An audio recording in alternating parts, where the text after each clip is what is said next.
네, 오늘도 예배하는 우리 모든 성도님들에게 하나님께서 말씀의 은혜로 함께 해주시기를 간절히 축복합니다. 네, 최근에 오래전 함께 사역했던 한 여전도사님과 통화할 일이 있었는데요. 그 전사님이 제게 물어보았습니다. 목사님, 이 코로나에 하나님의 뜻이 뭐래요? 충청도 분이에요. 분명히 하나님의 뜻이 있기는 있는 것 같은데요. 목사님은 뭔지 알아요? 여러분, 이 코로나 사태에 어떤 하나님의 뜻이 있는 것 같습니까? 어떤 사람들은 말합니다. 코로나19는 그저 바이러스인데 무슨 하나님의 뜻이냐. 그런데 이 전염병과 관련된 성경 말씀을 좀 찾아보니까요, 하나님께서 어떤 일을 하고자 하실 때 이 전염병을 도구로 사용하신다는 것을 알 수 있었습니다. 민수기 14장 12절에 보면 내가 전염병으로 그들을 쳐서 멸하고 내게 그들보다 크고 강한 나라를 이루게 하리라. 이렇게 여호와께서 모세에게 말씀하셨는데, 이 말씀은 이스라엘 백성들이 약속의 땅을 향해 가면서도 감사할 줄 모르고 그 광야에서 그렇게 많은 은혜와 능력과 기적을 체험했음에도 하나님을 믿고 의지하지 못하고 원망하고 불평하고 불신앙 가운데 빠졌을 때 하나님께서 전염병을 통해서 이스라엘 백성들을 완전히 멸하시고 새로운 민족을 이루시겠다는 겁니다. 이 말씀은 모세의 중재로 실행이 되지는 않았습니다마는 하마터면 이스라엘 백성이 광야에서 전염병으로 심판을 받아 몰살을 당할 뻔했습니다. 사무엘하 24장 15절의 말씀에도 보니까 다윗 시대에 하나님께서 이스라엘을 심판하셔서 7만 명이 죽었다고 하는 기록이 나오고 있습니다. 이 외에도 전염병과 관련된 이런 말씀들을 찾아보니까 하나님께서 범죄한 세상을 심판하시고 새로운 일을 시작하실 때 이 전염병을 도구로 사용하신다는 것을 알 수 있습니다. 그러므로 이 세상에 전염병이 돌게 되면 하나님을 믿는 우리 그리스도인들은 하나님께서 무엇을 심판하시려고 하시는가? 하나님께서 우리에게 무엇을 말씀하시려고 하시는가? 하나님께서 무엇을 새롭게 하기를 원하시는가? 한 번쯤 생각해 봐야 한다는 것입니다. 그리고 회개할 것이 있으면 회개하고 새로운 삶을 결단할 것이 있으면 결단할 수 있어야 한다는 것입니다. 여러분들도 한번 생각해 보시기 바랍니다. 이 코로나를 통해서 하나님이 무엇을 이 시대에 말씀하고자 하시는가, 무엇을 심판하려고 하시는가, 어떤 하나님의 뜻이 있는가 한번 생각해 보시기를 바랍니다. 오늘은 여러분들과 함께 예수님의 비전, 하나님 나라의 비전에 대해서 말씀을 좀 나누려고 합니다. 코로나 사태를 겪으면서 우리는 세상 나라가 얼마나 무력한지를 깨닫게 되었습니다. 이 눈에 보이지도 않는 그 작은 바이러스의 공격을 받았을 때 그토록 선진 문명을 자랑하던 선진국들, 강대국들조차도 혼란에 빠져 허둥대는 것을 보면서 우리는 하나님의 나라를 다시 사모하게 됩니다. 세상 나라에 소망이 없다는 것입니다. 하나님께서 임재하시고 하나님께서 다스리시고 하나님께서 보호하시는 나라가 우리에게 이루어지기를 더욱더 소망하게 되는 것입니다. 성경은 예수님께서 하나님 나라의 비전을 이루시고자 이 땅에 오셨다고 말씀하고 있습니다. 마태복음 1장 21절에 보면 아들을 낳으리니 그 이름을 예수라 하라. 이는 그가 자기 백성을 그들의 죄에서 구원할 자이심이라. 이렇게 말씀하셨습니다. 여기에서 강조하고 있는 것이 자기 백성을 그들의 죄에서 구원한다는 것입니다. 이것은 단순히 메시아가 이 땅에 오시는 것을 밝히는 말씀으로 끝나는 것이 아니고, 예수님께서 왜 이 땅에 오셨는가?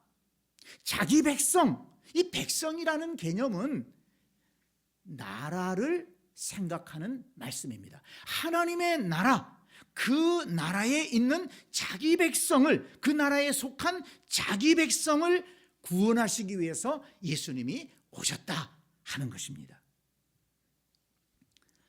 마태복음 4장 17절에 보면, 그래서 예수님께서 맨 처음 복음을 전파하실 때 무엇을 전하셨냐면, 회개하라, 천국이 가까웠느니라. 천국을 강조하셨어요. 회개해라, 천국이 가까웠다. 마태복음 9장 35절에도 예수님께서 모든 도시와 마을에 두루 다니사 그들의 회당에서 가르치시며 천국 복음을 전파하시며 라고 했습니다. 또 누가복음 4장 43절에도 보면 예수께서 이르시되 내가 다른 동네에서도 하나님의 나라 복음을 전하여야 하리니 나는 이 일을 위해 보내심을 받았노라 말씀하셨습니다. 예수님은 하나님의 나라를 전파하시기 위해서, 천국 복음을 전파하시기 위해서 이 땅에 오셨다는 것입니다. 자기 백성, 천국, 하나님의 나라를 강조하셨습니다. 뿐만 아니라 사도행전 1장 3절에 보면 예수님께서 십자가에 죽으시고 부활하신 다음에 40일 동안 이 땅에 계시다가 하늘로 올라가셨는데, 그 소중한 40일 동안 무엇을 하셨는가 봤더니 하나님 나라의 일을 말씀하시니라 그랬습니다. 그 소중한 40일의 시간에도 다른 어떤 일을 하신 것이 아니고 하나님 나라의 일을 말씀하셨다 하는 것입니다. 이렇게 볼 때 예수님은 하나님의 나라를 세우기 위해서 이 땅에 오셨고, 하나님 나라를 전파하시기 위해서 말씀을 전하셨고, 하나님의 백성들을 죄에서 구원하시기 위해서 십자가에서 죽으셨고, 하나님 나라 백성들에게 영생의 소망을 주시기 위해서 죽음을 이기시고 부활하셨고, 또 하나님의 나라 백성들을 영원한 영생의 나라로 인도하시기 위해서 예수님은 이 땅에 다시 재림하실 것이라고 말씀하신 것입니다. 그러니까 예수님의 삶은 처음부터 끝까지 하나님의 나라에 그 초점이 맞춰져 있다는 것을 알 수가 있습니다. 왜 그렇습니까? 예수님께서 이 땅에 오신 목적이 하나님의 나라를 세우시고 자기 백성을 구원하시기 위함이기 때문입니다. 그런데 여러분, 중요한 것은 오늘 본문 말씀을 보면 예수님은 그 하나님 나라의 비전으로 저와 여러분들을 부르시고 있다는 것입니다. 너희는 먼저 그의 나라와 그의 의를 구하라. 그리하면 이 모든 것을 너희에게 더하시리라. 우리의 삶 속에서 하나님의 나라와 하나님의 의를 먼저 구하면서 살면 그 모든 것, 삶에 필요한 모든 것들을 하나님께서 책임지시겠다는 말씀입니다. 여러분, 이 말씀을 믿으시기를 바랍니다. 그런데 이 말씀을 오해하시는 분들이 있어요. 어떻게 오해하느냐? 먼저 그의 나라와 그의 의를 구하라고 하니까 세상의 어떤 일보다, 직장의 일보다, 가정의 일보다 교회 일을 먼저 해야 된다. 이렇게 오해하고 그렇게 또 잘못 가르치시는 분들도 있었습니다. 또 심지어 어떤 분들은 교회 일을 하기 위해서는 세상 일이나 또는 직장이나 가정 일을 소홀히 해도 괜찮아. 그 주님 일 하기 위해서 그런 거니까 괜찮아. 이렇게까지 생각하는 분도 있다는 것입니다. 여러분 어떻게 생각하십니까? 하나님의 말씀이 그런 뜻일까요? 절대로 그렇지 않습니다. 성경을 바르게 이해해야 됩니다. 그러면 무엇입니까? 먼저 그의 나라와 그의 의를 구하라는 말씀은 우리가 살아가는 모든 삶의 현장에서 하나님의 나라를 세우고 하나님의 나라가 되도록 힘쓰라는 것입니다. 그것이 우리의 직장이든 가정이든 또 어떤 삶의 현장이든 간에 그것이 하나님의 나라가 되게 하라는 말씀입니다. 여러분, 우리 가정 모두가 예수를 믿어 구원받고 또 하나님을 예배하면서 하나님의 말씀의 가치를 따라 살아가려고 하는 그런 가정이 된다면 우리의 가정이 바로 하나님의 나라가 되는 줄 믿습니다. 우리의 직장도 하나님을 경외하는 사람들이 양심적으로 회사를 경영하고 정직하게 일하면서 사회에 공헌하고 서로 하나 되고 서로 기쁨을 누리기 위해서 애쓴다면 우리의 직장도 하나님의 나라가 되는 것입니다. 우리가 어떤 모임을 가질 때에도 그 모임의 가치가, 그 모임을 갖는 이유가 세상의 가치가 아니라 어떤 세상의 욕심이나 육체적인 욕심을 이루기 위한 것이 아니고 하나님 나라의 가치가 그 모임 속에 적용된다면, 하나님 나라의 가치를, 하나님의 말씀을 존중한다면 그 모임도 하나님의 나라가 임하는 것입니다.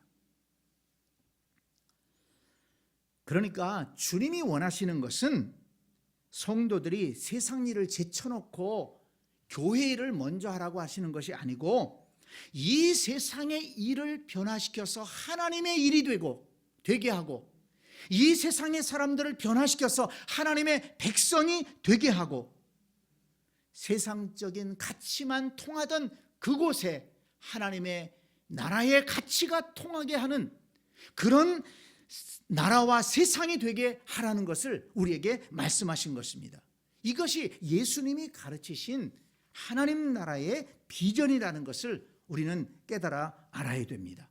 이 세상 속에, 우리의 삶 속에 하나님의 나라를 세우고 하나님의 나라를 경험하면서 살아가라는 것입니다.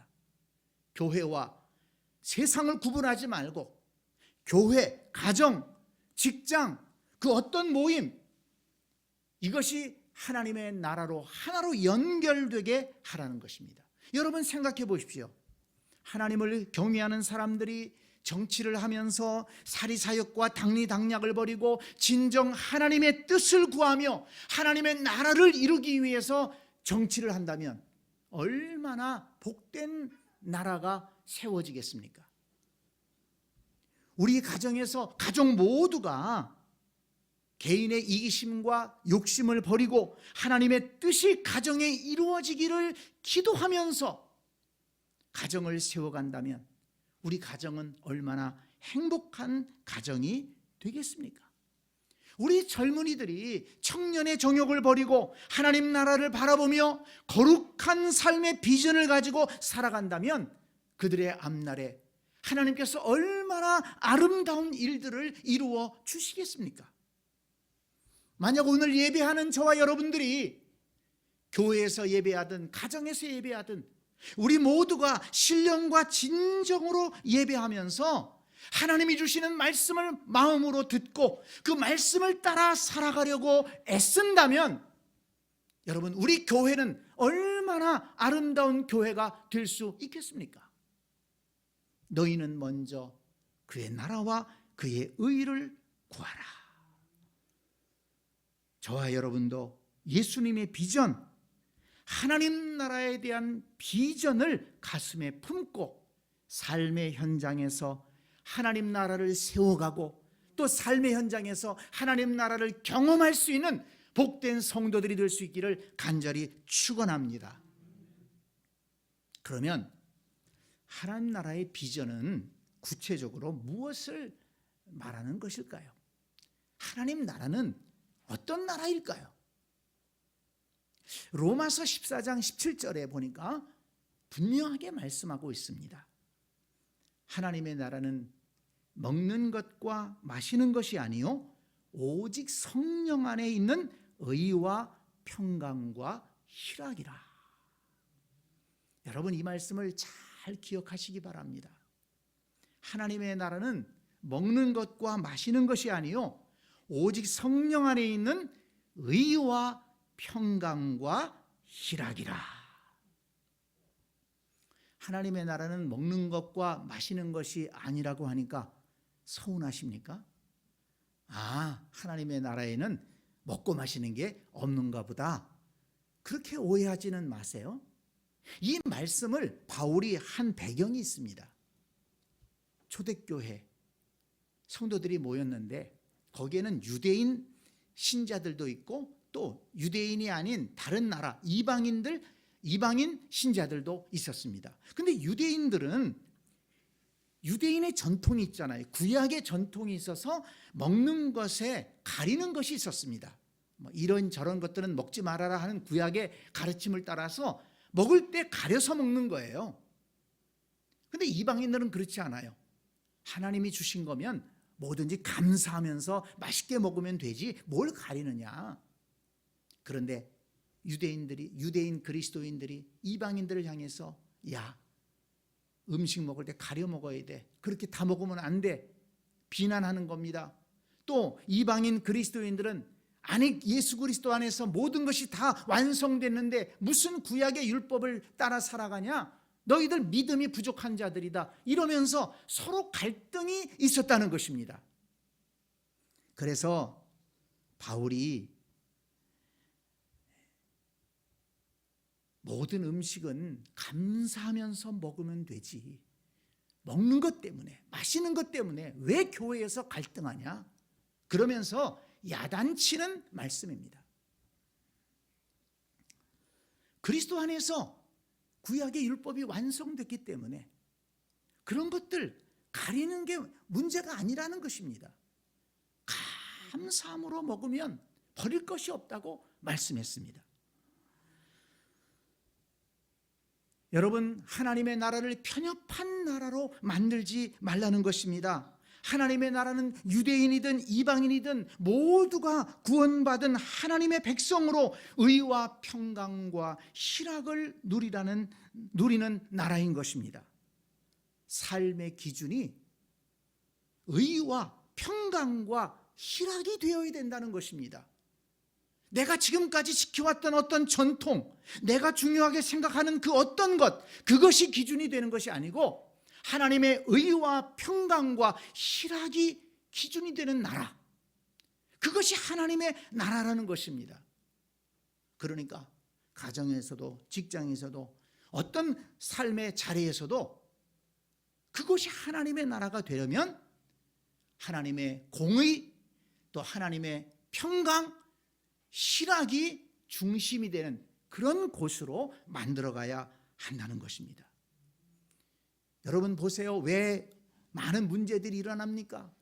사람들이요, 자기의 이 권력욕이 심한 사람들이 있어요. 또 어떤 사람들은 돈에 어떤 욕심을 가진 사람들이 있어요. 그래서 어떤 모임을 주관할 때, 어떤 일을 할 때 자기 마음속에 있는 욕심을 따라서, 권력의 욕심을 따라서, 돈의 욕심을 따라서, 혹은 자존심을 따라서 일을 하려고 하다 보니까 거기에 갈등이 있고 문제가 생기고 불행하게 되는 것입니다. 어떤 분들은 또 자기 성질대로 또 모든 걸 하려고 하는 분들이 있어요. 그래서 다른 사람들은 아랑곳하지 않고 그냥 속에서 성질 나는 대로 말하고 일 처리를 하려고 하는 사람들이 있습니다. 그러니 그곳에 하나님의 나라가 임할 수 있겠습니까? 하나님의 나라는 어떤 곳이라고요? 하나님의 의와 평강과 희락이 있는 곳이라. 여러분, 이 말씀을 꼭 기억하시기 바랍니다. 우리 가정이 하나님의 나라가 되기를 원한다면 무엇을 구해야 됩니까? 하나님, 우리 가정에 하나님의 의와 하나님의 평강과 하나님이 주시는 희락, 기쁨이 있게 하여 주시옵소서. 어떤 사람의 욕심과 사람의 생각과 가치관과 사람의 성격이 지배하는 것이 아니라 하나님의 의와 하나님의 평강과 희락이 중심이 되는 가정이 되게 하여 주시옵소서. 여러분, 대한민국이 어느 곳이 대한민국입니까? 하나님, 이 대한민국의 법이 지배하는 곳, 법의 효력이 있는 곳이 대한민국입니다. 대한민국에 살려면 대한민국 법을 존중하고 법을 따라야 돼요.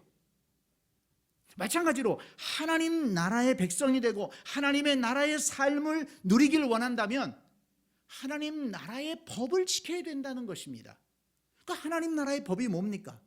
하나님의 공의, 하나님의 공의를 지키면서 하나님의 평강을 누리면서 하나님이 주시는 기쁨을 누리며 살아가는 것입니다.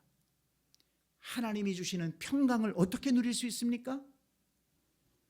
하나님이 주시는 평강은 그냥 누리는 게 아닙니다.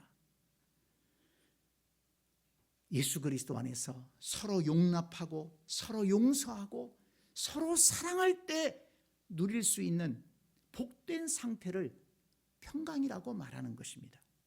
그러므로 정말 하나님 나라의 평강을 누리기를 원한다면 우리가 용납하고 용서하고 하나 되기를 힘써야 하는 것입니다. 하나님의 나라는 희락이 있는 나라, 기쁨이 있는 나라라고 했는데요. 여러분, 이 시대의 문제가 뭐냐면 희락과 쾌락을 잘 구분하지 못한다는 겁니다. 이 쾌락은 육체적인 자극을 통해서 얻는 것인데 쾌락이 진정으로 우리를 행복하게 해주지 못합니다. 진정한 삶의 기쁨을 누리지 못하게 합니다. 쾌락은 순간적입니다. 때로는 그 쾌락 때문에 인생을 망치기도 합니다. 그러나 희락은 육체적인 자극을 통해 얻어지는 것이 아니라 하나님의 은혜를 받을 때 얻을 수 있는 것입니다. 하나님의 은혜가 우리 심령에 임할 때, 하나님의 말씀을 깨달을 때 우리의 심령에 하나님의 기쁨이 있게 됩니다. 그리고 우리가 서로 이웃을 섬기면서 서로 화목하게 살아갈 때 거기에서 참된 기쁨을 누리게 되고 그 기쁨이 우리를 살리게 되는 것입니다.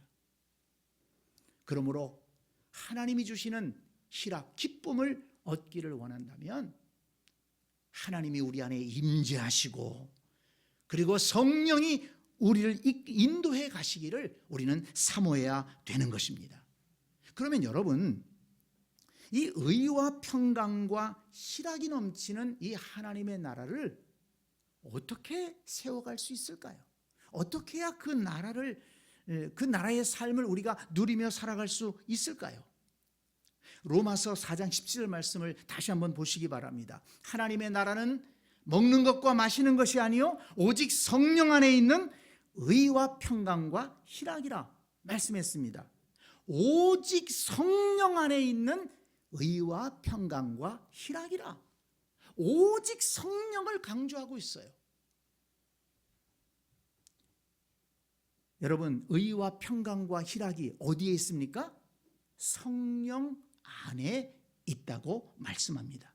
의와 평강과 희락은 세상에 속한 것이 아니라는 것입니다. 그래서 의와 평강과 희락이 있는 하나님의 나라를 세워가기를 원한다면 성령 안에 있어야 되고 성령으로 거듭나서 성령의 인도하심을 받는 삶을 살아야 된다는 것입니다.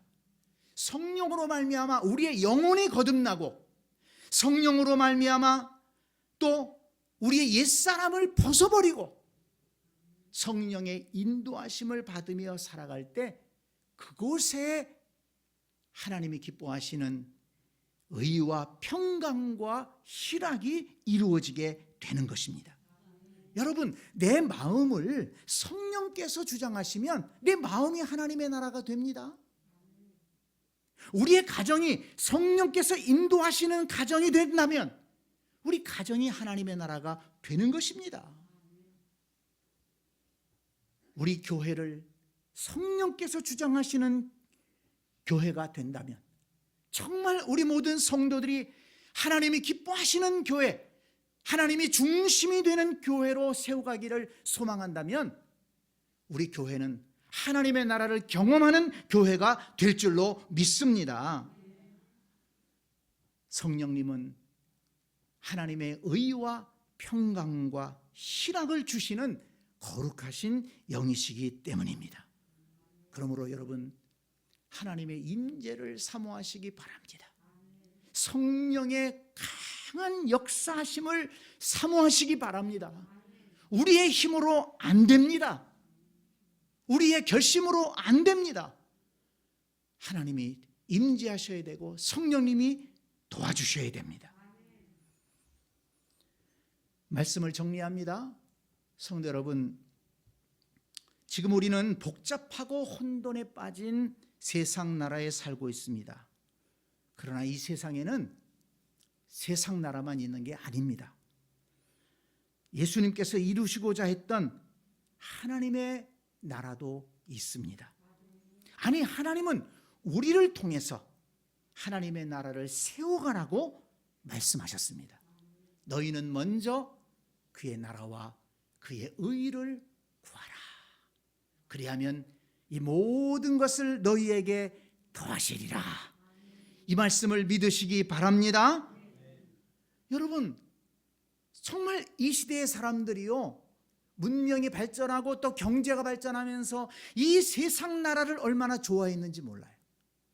사람들이 먹고 마시고, 그래서 어디에 가면 뭐 좋은 맛집이 있다, 어디 가면 맛집이 있다, 그 맛집을 찾아다녔습니다.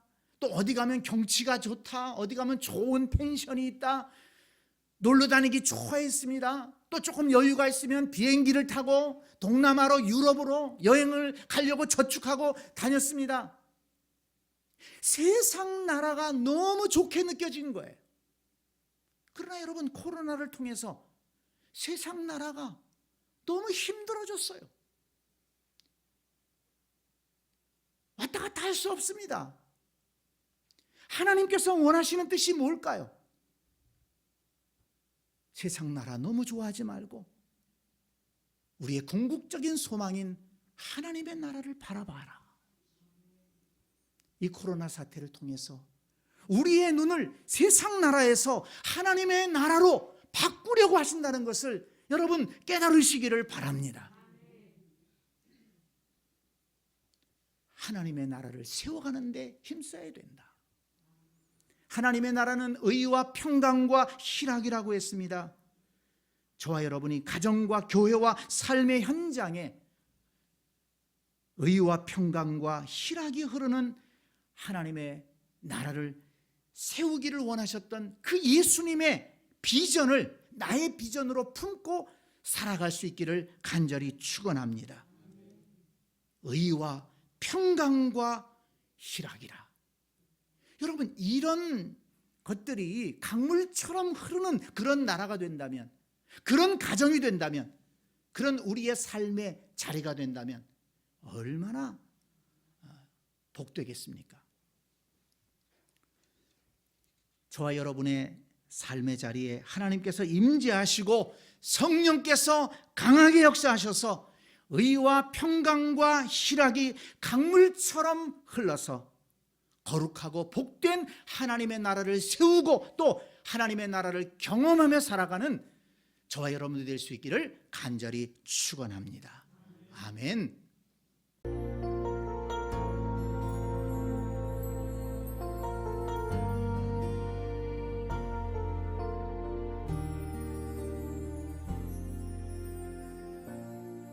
하늘의 문을 여소서,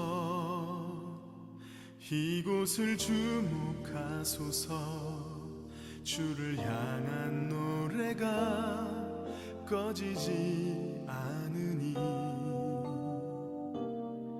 하늘을 열고 보소서.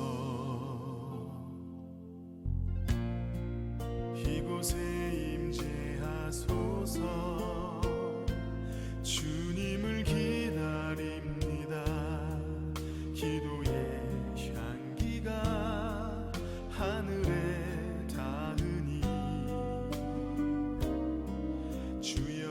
임재하여 주소서. 이곳에 오셔서 이곳에 앉으소서. 이곳에서 드리는 예배를 받으소서.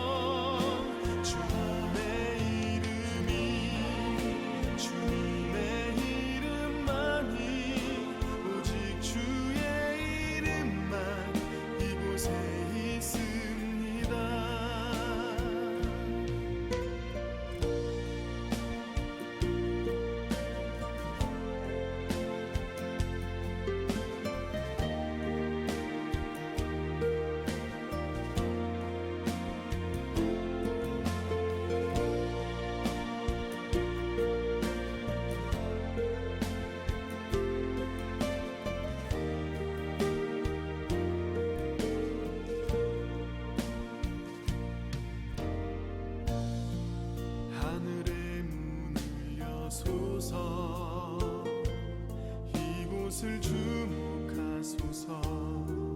주를 향한 노래가 꺼지지 않으니 하늘을 열고 보소서. 이곳에 임재하소서. 주님을 기다립니다. 기도의 향기가 하늘에 닿으니 주여 임재하여 주소서. 이곳에 오셔서 이곳에 앉으소서. 이곳에서 드리는 예배를 받으소서.